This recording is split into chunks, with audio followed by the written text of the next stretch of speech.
നമസ്കാരം. പ്രശസ്ത കവിയും കോളമിസ്റ്റും പ്രഭാഷകനുമായ ശ്രീ കെ സുദർശനാണ് ഇന്ന് നമസ്തേയിൽ നമ്മളോടൊപ്പം അതിഥിയെത്തിയിരിക്കുന്നത്. നമസ്കാരം. നമസ്തേ. കഴിഞ്ഞ ചില ദശാബ്ദകാലങ്ങളായി കേരളകൗമുദിയിൽ പ്രസിദ്ധീകരിച്ച പഞ്ചിങ് എന്ന ഒരു സറ്റയർ രൂപത്തിലുള്ള താങ്കളുടെ കൃതികൾ വളരെയധികം അംഗീകാരം നേടിക്കൊണ്ടിരിക്കുകയാണ്. ആദ്യം അതിൽ നിന്ന് തന്നെ തുടങ്ങാൻ തോന്നുന്നു. എന്തായിരുന്നു പഞ്ചിങ്ങിൻ്റെ ഒരു പഞ്ച്? 2000 ആണ് ആദ്യമായിട്ട് ഈ കോളം ആരംഭിക്കുന്നത്. അന്ന് സാമൂഹികമായ ചില പ്രശ്നങ്ങൾ, നിത്യജീവിതത്തിലുണ്ടാകുന്ന ചില സംഭവങ്ങൾ, ഇതിനെയൊക്കെ ആസ്പദമാക്കിക്കൊണ്ട് നേരിയ ഹ്യൂമറിൻ്റെ അടിയൊഴുക്കോടുകൂടി ആവിഷ്കരിക്കാനുള്ള ഒരു ത്വര മനസ്സിൽ രൂപപ്പെട്ടു. അങ്ങനെ സമകാലികമായ സംഭവങ്ങൾ, അതിന് നമ്മുടെ ചിന്തയിലും വായനയിലുമെല്ലാം രൂപപ്പെട്ട കൊച്ചു കൊച്ചു തൊങ്ങലുകളോടുകൂടി ആവിഷ്കരിച്ചപ്പോൾ അത് വളരെയധികം ജനശ്രദ്ധ പിടിച്ചു പറ്റുകയും നല്ല റെസ്പോൺസ് ഉണ്ടാക്കുകയും ചെയ്തു. അങ്ങനെ അത് 11 വർഷക്കാലം തുടർച്ചയായിട്ട് എഴുതാൻ സാധിച്ചു. നല്ല പ്രതികരണങ്ങളായിരുന്നു ആ കാലം അത്രയും ലഭിച്ചുകൊണ്ടിരുന്നത്. അതിൽ പ്രധാനമായും മനസ്സിൽ ഓർമ്മയിൽ തങ്ങി നിൽക്കുന്ന ഏതെങ്കിലും സംഭവങ്ങളെന്ന് പറയാമോ? ഒരുപാട് രസകരമായ സംഭവങ്ങളുണ്ട്. ഒരിക്കൽ തൃശ്ശൂരിൽ ഞാൻ ഒരാവശ്യത്തിന് പോയപ്പോൾ അവിടെ ഒരു ഓട്ടോറിക്ഷയിൽ കയറി കുറച്ച് യാത്ര അങ്ങോട്ട് തുടങ്ങിയപ്പോൾ അയാൾ വീണ്ടും വീണ്ടും എന്നെ തിരിഞ്ഞു നോക്കുന്നുണ്ട്. അപ്പോൾ അയാളുടെ തിരിഞ്ഞു നോട്ടവും നോക്കുന്ന സമയത്ത് അയാളുടെ മുഖത്ത് എനിക്ക് അനുഭവപ്പെട്ട ഒരു രൗദ്രഭാവവും കണ്ടപ്പോൾ എന്തോ ഒരു പന്തികേട് തോന്നി. പെട്ടെന്ന് അയാൾ ചോദിച്ചു, സാറല്ലേ പഞ്ചിങ് എഴുതുന്നത്? ഞാൻ പറഞ്ഞു, അതെ. അദ്ദേഹം ഓട്ടോ അവിടെ ഒതുക്കി നിർത്തി. ഇന്ന് രാവിലെ ഞാൻ സാറിൻ്റെ കാര്യം പറഞ്ഞതേ ഉള്ളൂ. അപ്പോൾ ആ കാലത്ത് ആ ഇടയ്ക്ക് എഴുതിയ ഒരു സംഭവം നമ്മൾ ഈ ഈശ്വരവിശ്വാസത്തെക്കുറിച്ചുള്ള ഒരു കോളമായിരുന്നു. ഇപ്പോൾ ഈശ്വരന് നമുക്കെല്ലാം വിശ്വാസമുണ്ട്. ഈശ്വരന് നമ്മളിൽ വിശ്വാസമുണ്ടോ എന്നുള്ളതാണ് വിഷയം. പലപ്പോഴും നമ്മൾ അമ്പലങ്ങളിൽ പോകുമ്പോൾ പല കാര്യങ്ങളും പറയണം എന്ന് വിചാരിച്ച് പോവുകയും പലതും പറയാൻ പറ്റാതെ വരികയും ഒക്കെ ചെയ്യുന്ന ഒരു വല്ലാത്ത ഒരു അവസ്ഥ, അതിനെക്കുറിച്ച് മറ്റുമാണ് എഴുതിയത്.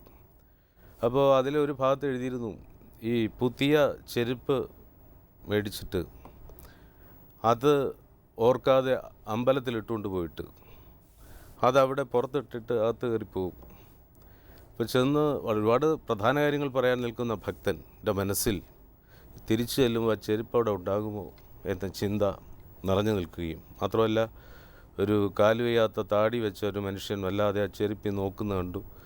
മിക്കവാറും അയാളിപ്പോൾ ആ ചെരുപ്പ് ഇട്ടുകൊണ്ട് നടന്നു പോവുകയായിരിക്കുമെന്നൊക്കെ ചിന്തിച്ച് ആ ദീപാരാധനാ സമയമോ പ്രാർത്ഥനാ മുഹൂർത്തമോ മുഴുവൻ നിഷ്ഫലമാക്കിയിട്ട് തിരിച്ച് പുറത്തു വരുമ്പോൾ ചെരുപ്പ് അവിടെ തന്നെ കാണും, താടി വെച്ച ആളും അവിടെ തന്നെ ഉണ്ടാവും. പക്ഷേ അയാളുടെ ആ പ്രാർത്ഥനയുടെ നിമിഷങ്ങൾ അർത്ഥശൂന്യമായിരിക്കുന്നു. ഇങ്ങനെ വരുന്ന എന്തോ ഒരു സംഭവമാണ്.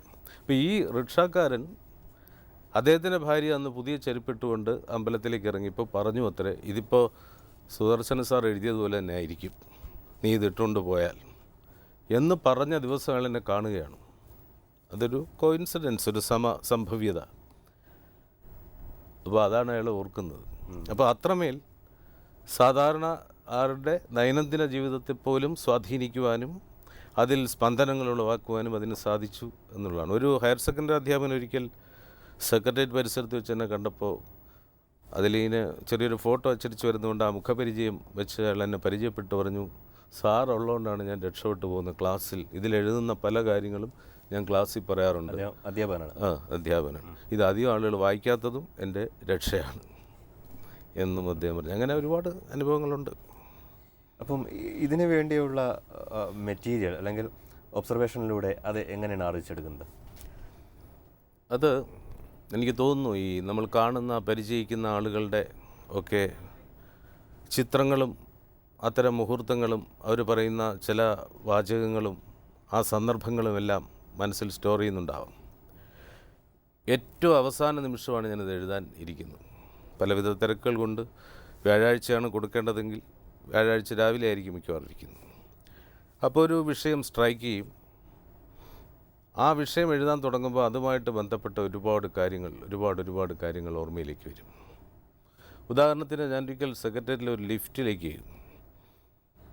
കോഫി ഹൗസ് ഭാഗത്തുള്ള ലിഫ്റ്റിലേക്ക് ചെല്ലുമ്പോൾ ആ ലിഫ്റ്റ് ഓപ്പറേറ്റർ ആ കസേരയിൽ, അയാൾ കുറ്റം പറയാൻ പറ്റില്ല, 2-2:30 മണി നട്ടുച്ച സമയമാണ്, കാറ്റുണ്ട്, പോരാഞ്ഞൊരു പെഡസ്റ്റൽ ഫാൻ അദ്ദേഹം അദ്ദേഹത്തിൻ്റെ നേർക്ക് വെച്ചിട്ടുണ്ട്, ഭംഗിയായി ഉറങ്ങുന്നു എന്ന് പറഞ്ഞാൽ ഉറക്കത്തിൻ്റെ സമസ്ത ചൈതന്യവും ആർജിച്ചുകൊണ്ട് അയാൾ അങ്ങനെ ആസ്വദിച്ചുറങ്ങുകയാണ്. വല്ലാതെ ചാരിയിരുന്ന് ഷർട്ടിൻ്റെ ബട്ടണൊക്കെ നിവർത്തിയിട്ട് ഒരല്പം തുറന്ന് ഒരു വശത്തേക്ക് തല ചരിഞ്ഞ് അങ്ങനെ ഇരുന്ന് അതിൽ കൂടുതൽ ആക്റ്റീവായിട്ട് ഒരാൾക്ക് ഉറങ്ങാൻ പറ്റില്ല. അത് പക്ഷേ വീട്ടിൽ പോലും ഇത്ര കാര്യമായിട്ട് ഇല്ല. അപ്പം ഞാൻ അയാളെ ഒന്ന് നോക്കി, ഈ ലിഫ്റ്റ് ആര് കൊണ്ടുപോകും എന്നുള്ള നിലയ്ക്ക് നോക്കിയപ്പോൾ തൊട്ടടുത്ത് നിന്ന പാറാവുകാരൻ പറഞ്ഞ ഒരു കമൻ്റുണ്ട്. അയാൾ വളരെ സീരിയസ് ആയിട്ട് അവൻ പറഞ്ഞു, ദൂരെയുള്ള ആളുകളൊക്കെ അറിഞ്ഞോ എന്ന് തോന്നുന്നു ഈ വിവരം. അയാളുടെ അപ്പോഴത്തെ അവസ്ഥയും ഇയാളുടെ കമൻറ്റും വളരെയധികം എൻ്റെ മനസ്സിൽ കിടന്നു. വർഷങ്ങൾക്ക് ശേഷം അതുപോലൊരു വിഷയം എഴുതുന്ന സമയത്ത് ഇത് ഓർമ്മയിലേക്ക് വരികയാണ്. അതൊരു പക്ഷേ ഒരു പരിശീലനത്തിൻ്റെയോ അനുശീലനത്തിൻ്റെയോ സ്വഭാവം കൊണ്ടായിരിക്കാം. ആ വിധത്തിൽ നമ്മൾ മുമ്പ് വായിച്ചത്, മുമ്പ് കണ്ടത്, ട്രെയിനിലുള്ള അനുഭവങ്ങൾ, നമ്മളുമായിട്ട് പരിചയപ്പെടുന്ന സാധാരണ സ്വഭാവം പുലർത്തുന്ന വ്യക്തികൾ, അവരുടെ ചേഷ്ടകൾ, ഇതെല്ലാം ഇത്തരത്തിലുള്ള എഴുത്തിൽ, ഈ സോഷ്യൽ സറ്റയർ എന്ന് പറയുന്ന വിധത്തിൽ എഴുതുന്നതിൽ വളരെയധികം സഹായിച്ചിട്ടുണ്ട്. ഒപ്പം പ്രഭാഷണ കലയിലും കുറേ വർഷങ്ങളായി താങ്കൾ നിൽക്കുകയാണ്. എങ്ങനെയാണ് ആ ഒരു മേഖലയിലെത്തിയത്? പ്രഭാഷണം ആദ്യം മുതൽക്ക് എനിക്കിഷ്ടമാണ്. എന്നെ ഞാൻ ഗവൺമെൻറ് മോഡൽ ഹൈസ്കൂളിലാണ് പഠിപ്പിച്ച കാലത്തുള്ള മലയാള അധ്യാപകന്മാർ ഒരുപക്ഷെ അവരായിരിക്കാം പ്രഭാഷണത്തിലേക്ക് അല്ലെങ്കിൽ ഭാഷണകലയുടെ സൗന്ദര്യ തലങ്ങളിലേക്ക് നയിച്ചത് എന്ന് എനിക്ക് തോന്നുന്നു. അപ്പോൾ ഒരു വിഷയം ഒരു കൂട്ടം ആളുകളോട് സംവദിക്കുന്ന സമയത്ത് അതിൽ ചില നൈപുണ്യങ്ങൾ ആ സംസാരിക്കുന്ന വ്യക്തികൾ ഉണ്ടെങ്കിൽ അതൊരു കലയായി മാറും, പെർഫോമിംഗ് ആർട്ടായിട്ട് മാറും. അപ്പോൾ ആ വിധത്തിൽ ബാല്യം മുതലേ ഞാൻ ഇങ്ങനെ പ്രഭാഷണ കലയിലെ മാസ്മരികതകൾ പ്രസരിപ്പിക്കുന്ന കലാകാരന്മാരെയും വ്യക്തിത്വങ്ങളെയും ശ്രദ്ധിക്കാൻ തുടങ്ങി. സ്വാമി ചിന്മയാനന്ദൻ അതിലൊന്നാണ്.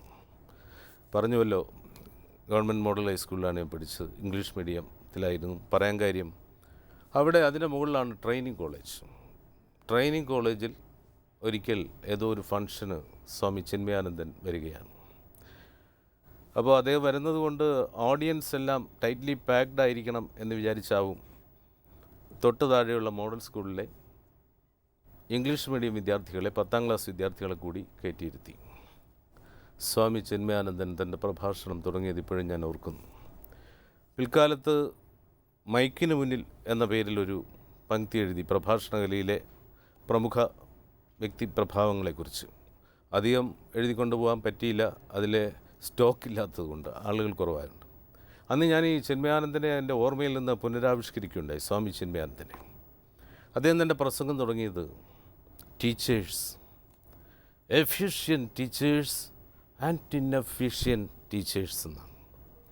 I know both of them are here. അത് അദ്ദേഹത്തിൻ്റെ ഒരു സൈഡ് കമൻ്റാണ്.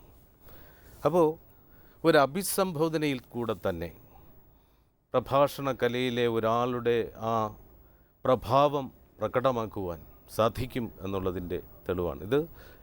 ഒരുവിധം സർഗധനരായ പ്രഭാഷകന്മാർക്കെല്ലാം അഭിസംബോധന തന്നെ ധാരാളമാണ്.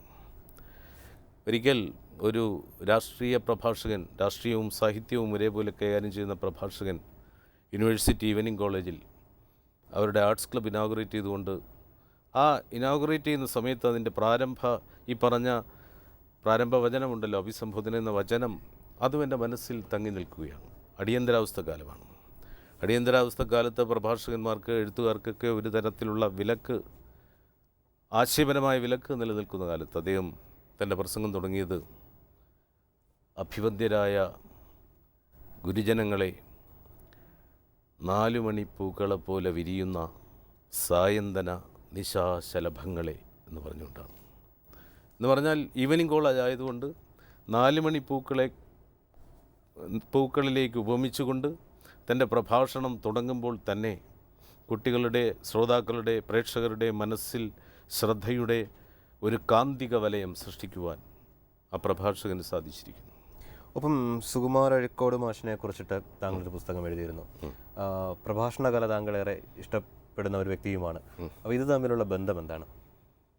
ഏത് തമ്മിൽ? ഈ സുകുമാർ അഴീക്കോട് മാഷിനെ പ്രഭാഷണ കലയെ ബന്ധപ്പെട്ട് പരിചയപ്പെട്ടതാണോ? അതിന് മുമ്പ് തന്നെ അദ്ദേഹത്തെ ഞാൻ അന്ന് നാട്ടരങ്ങെന്ന് പറഞ്ഞൊരു പ്രസ്ഥാനത്തിൻ്റെ, നാട്ടരങ്ങ് ഫോക്ലോർ സെൻറ്റർ ആൻഡ് തിയേറ്റർ, അതിൻ്റെ ജനറൽ സെക്രട്ടറി ആയിരുന്നു. ഞങ്ങൾക്കൊരു മാസിക ഇറക്കേണ്ടതുണ്ടായിരുന്നു, നാട്ടരങ്ങെന്ന പേരിൽ തന്നെ. അപ്പോൾ മാസികയൊക്കെ ഇറക്കുമ്പോൾ, അമച്വർ തലങ്ങളിൽ ഇറക്കുമ്പോൾ അതിൻ്റെ പ്രധാന പങ്ക് വഹിക്കുന്നവർക്ക് ഇതിനകത്ത് നിറയ്ക്കേണ്ട വിഷയം ഒരു വലിയ വിഷയമാണ്. അപ്പോൾ സുകുമാർ അഴീക്കോട്, എനിക്ക് തോന്നുന്നു അതൊരു 80കളാണ്. അഴീക്കോട് മാഷിൻ്റെ പ്രസംഗം ഇതിനു മുമ്പ് ഞാൻ കേട്ടിട്ടില്ല.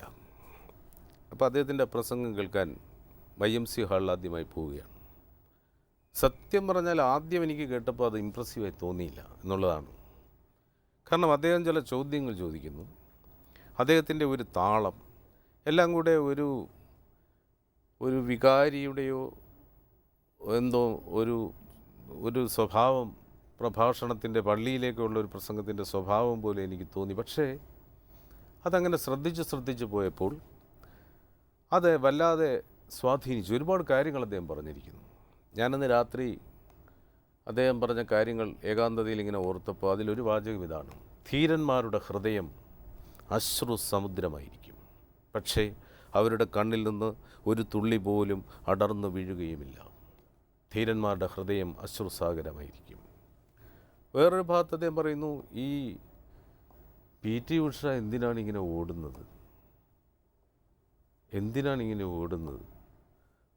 അപ്പോൾ ആരോ അവിടെ സ്റ്റേജിൽ ഇരുന്നാരോ പറഞ്ഞു ട്രോഫിക്ക് വേണ്ടിയാണെന്ന്. അല്ല, ഇനി എന്തിനു വേണ്ടിയായാലും ആരും പിന്നിലില്ലാതെ ഒരു പെൺകുട്ടി ഇങ്ങനെ ഓടാമോ?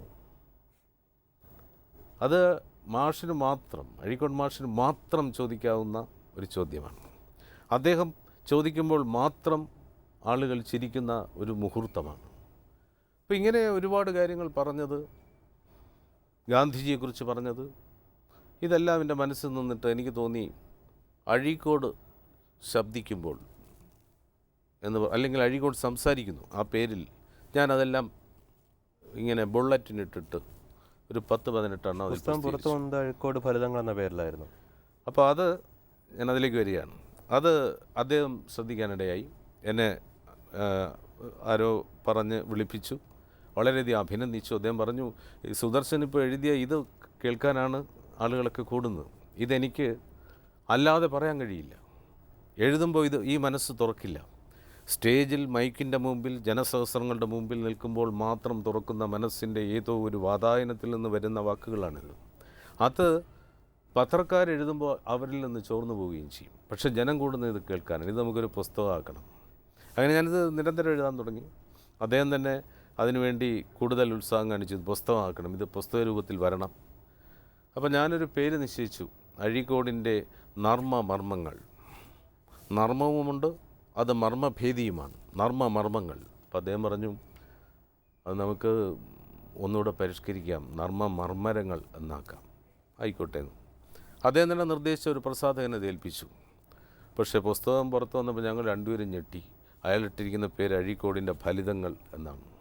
കാരണം അത് അതിൻ്റെ മാർക്കറ്റിംഗ് പോസിബിലിറ്റീസ്, സാധ്യതകൾ ഉദ്ദേശിച്ചുകൊണ്ടാണ്. അതുകൊണ്ട് എന്ത് പറ്റിയെന്ന് ചോദിച്ചാൽ, അതിൻ്റെ പ്രകാശന സമയത്ത് എൻ്റെ ഓർമ്മയിൽ ശ്രീ VM സുധീരൻ കാർട്ടൂണിസ്റ്റ് യേശുദാസിന് കൊടുത്തുകൊണ്ട് കണിയാപുരം രാമചന്ദ്രനും സുകുമാറും, ഹാസ്യ സമ്രാട്ടായ സുകുമാറും ഒക്കെ പങ്കെടുക്കുന്ന ചടങ്ങിൽ സുധീരൻ ഈ ചോദ്യം ചോദിച്ചു. സുദർശനൻ ഇതിനകത്ത് അഴീക്കോടിൻ്റെ ഫലിതങ്ങളെന്ന് പറയുകയും പലതും ഫലിതങ്ങളല്ലാതിരിക്കുകയും ചെയ്യുന്നു, എന്തുകൊണ്ടാണെന്നറിയില്ല. കണിയാപുരം പറഞ്ഞു, ഇത് അഴീക്കോടിൻ്റെ സുഭാഷിതങ്ങളാണ്, ഇത് ഫലിതങ്ങളെന്നെങ്ങനെ പറയും? അത് സുദർശൻ മറുപടി പറയണം. അടുത്ത് എന്നെ വിളിച്ചു. ഞാൻ പറഞ്ഞു, ശരിയാണ്, അത് സുഭാഷിതങ്ങളാണ്. കാരണം വിദ്യാഭ്യാസത്തെക്കുറിച്ചുള്ള അദ്ദേഹത്തിൻ്റെ ഒരു നിർവചനമുണ്ട്. ആ നിർവചനം ബോധപൂർവം സൃഷ്ടിച്ചതല്ല. അത് ഈ പ്രസംഗത്തിൻ്റെ നിമ്നോന്നതങ്ങൾക്കിടയിൽ എവിടെയോ വെച്ച് പിറവി കൊള്ളുകയും അതങ്ങനെ രൂപപ്പെടുകയും ചെയ്യുകയാണ്. അദ്ദേഹം പറയും, ഒരു പ്രസംഗത്തിലാണ് ഇങ്ങനെ വെറുതെ പറഞ്ഞ് അദ്ദേഹത്തിൻ്റെ ശൈലിയിൽ എന്താണ് വിദ്യാഭ്യാസം, വിദ്യ ഉപേക്ഷിച്ചുള്ള അഭ്യാസമായിരിക്കുന്നു വിദ്യാഭ്യാസം. വൈസ് ചാൻസലറെ ഉണ്ടാക്കുക, യൂണിവേഴ്സിറ്റി സ്ഥാപിക്കുക, പിന്നെ വൈസ് ചാൻസലറെ സ്ഥാപിക്കുക, UGC സ്ഥാപിക്കുക, ഇതൊക്കെ ആയിരിക്കുന്നു വിദ്യാഭ്യാസം എന്ന് പറഞ്ഞിട്ട് അദ്ദേഹം രോഷം കൊള്ളുകയാണ്. വിദ്യാഭ്യാസം എന്ന് പറയുന്നത് അതല്ല. വിദ്യാഭ്യാസം എന്ന് പറയുന്നത് നമ്മൾ എവിടെ ജനിച്ചു അവിടേക്ക് നമ്മുടെ വേരുകൾ ഇറക്കുകയും ഏത് ആകാശത്തിലാണോ നമ്മുടെ ആത്മാവിൻ്റെ ചില്ലകൾ വികസിച്ചു നിൽക്കുന്നത് ആ ആകാശത്തിൻ്റെ വിദൂര ചക്രവാള സീമകളിലേക്ക് പോകുവാൻ നമ്മെ സഹായിക്കുകയും ചെയ്യുന്ന. അപ്പോൾ ആളുകൾ അന്തം വിട്ടിരിക്കുകയാണ്, ഇത് എവിടെ കൊണ്ടിറക്കും? ക്രാഷ് ലാൻഡ് ആയിരിക്കുമോ? എന്താണ് ഇത്? ഈ സെൻറ്റൻസിന് ഒരു അന്ത്യം വേണ്ടേ? ചെയ്യുന്ന ഒരു വിപരീത ക്രിയാ സംക്രമണമാണ് വിദ്യാഭ്യാസം. ഇത് പല പ്രഗത്ഭമതികളും സാഹിത്യത്തിലെയും വൈജ്ഞാനിക രംഗത്തെയും പലരും ഇങ്ങനെ കാഷ്വലായിട്ട് ഞാൻ ഈ സംഭവം പറയുമ്പോൾ എഴുതിയെടുത്തിട്ടുണ്ട്. കാരണം വിദ്യാഭ്യാസത്തെക്കുറിച്ച് നിരവധി നിർവചനങ്ങൾ നിലവിലുണ്ടെങ്കിലും അതിനെല്ലാം അപ്പുറത്തേക്ക് ആധ്യാത്മികമായ ഒരു ഭംഗിയോടുകൂടി ഉയരുന്ന ഒരു നിർവചന സൗന്ദര്യ ദീപ്തിയാണത്. അത് വളരെ നൈമിഷികമായി വളരെ കാഷ്വലായി ഒരു പ്രഭാഷണ വേദിയിൽ ഉണ്ടാവുകയാണ്. ഇനി ഒരിക്കൽ കൂടി അദ്ദേഹത്തിന് പറയാൻ കഴിയില്ല. ഒട്ടും പ്ലാൻഡ് അല്ല. പക്ഷേ അതിനകത്ത് വിദ്യാഭ്യാസത്തിൻ്റെ എല്ലാ മേഖലകളെയും എല്ലാ തലങ്ങളെയും അതിൻ്റെ എല്ലാ ചക്രവാളങ്ങളെയും അദ്ദേഹം സമന്വയിപ്പിച്ചിരിക്കുന്നു. അതുകൊണ്ട് തന്നെ അതൊക്കെ ഉൾപ്പെടുത്തി ഈ പുസ്തകത്തിന് ഫലിതം എന്ന് പേരിട്ടത് വേറൊരു ഫലിതമായി മാറിയിരിക്കും. പക്ഷെ അത് പ്രസാധകൻ വിജയിച്ചു, അതിനുശേഷം ഒട്ടേറെ പുസ്തകങ്ങൾ വിജയിച്ചു എന്ന് മാത്രമല്ല അതൊരു തരംഗം സൃഷ്ടിക്കുകയും പിന്നെ പല പ്രമുഖ പ്രസാധകന്മാരും ഫലിതങ്ങൾ എന്ന പേരിൽ, ഇപ്പോൾ നമ്പൂതിരി ഫലിതങ്ങൾ, VK പുസ്തകത്തിൽ വന്ന പല പുസ്തകത്തിൽ വന്ന ഫലിതങ്ങളാണ് ചേർത്ത് VK ഫലിതങ്ങൾ, രജനീഷ് ഫലിതങ്ങൾ, മുകേഷ് ഫലിതങ്ങൾ വരെ എത്തി. പക്ഷേ ഫലിതം എന്ന് പേരിട്ടാൽ ഏത് പുസ്തകവും ഫലിതം ഉണ്ടായാലും ശരി ഇല്ലായാലും ശരി പോകും എന്നുള്ളത് വേറൊരു ഫലിതം. തീർച്ചയായിട്ടും. കവിതയിലേക്ക് വരാമെന്ന് തോന്നുന്നു. കുറേ നാളുകളായി കവിതാ രംഗത്തും സജീവമാണല്ലോ. ആദ്യം ഇപ്പോൾ അത്ര സജീവമല്ല. എങ്ങനെയാണ് കവിതാ സങ്കല്പം? കവിതയുടെ സങ്കല്പം എന്ന് പറയുന്നത് എൻ്റെ ലളിതമായി പറഞ്ഞ എൻ്റെ ഒരു കാഴ്ചപ്പാട്, പല രീതിയിൽ നമുക്ക് സമൂഹത്തോട് പ്രതികരിക്കാം. കഥ എഴുതി പ്രതികരിക്കാം, ഇതേപോലെ ലേഖനങ്ങൾ എഴുതി പ്രതികരിക്കാം, മീഡിയം വേണം, പ്രഭാഷണത്തിലൂടെ പ്രതികരിക്കാം. ഇതിലൊന്നിലും സമർത്ഥമായി പ്രതികരിക്കാൻ കഴിയാതെ വരുന്ന ചില വിഷയങ്ങൾ മെരുങ്ങുന്നത് കവിതയുടെ രൂപത്തിലാണ്. പറയാനാകാത്തതേ പാടാനാകൂ എന്ന് പറയും. അപ്പം കവിതയിലൂടെ നമ്മൾ ആവിഷ്കരിക്കുന്ന കാര്യങ്ങൾക്കുള്ള ശക്തി, അതിൻ്റെ ഒരു റേഞ്ച് മറ്റ് മേഖലകളിലൂടെ ചിലപ്പോൾ കിട്ടിയെന്ന് വരില്ല. അതാണ് കവിതയെക്കുറിച്ചുള്ള എൻ്റെ കോൺസെപ്റ്റ്. ഏതെങ്കിലും ഒരു കവിത എന്ന് ഓർത്തെടുത്ത് ചൊല്ലാൻ പറ്റുമോ? കവിത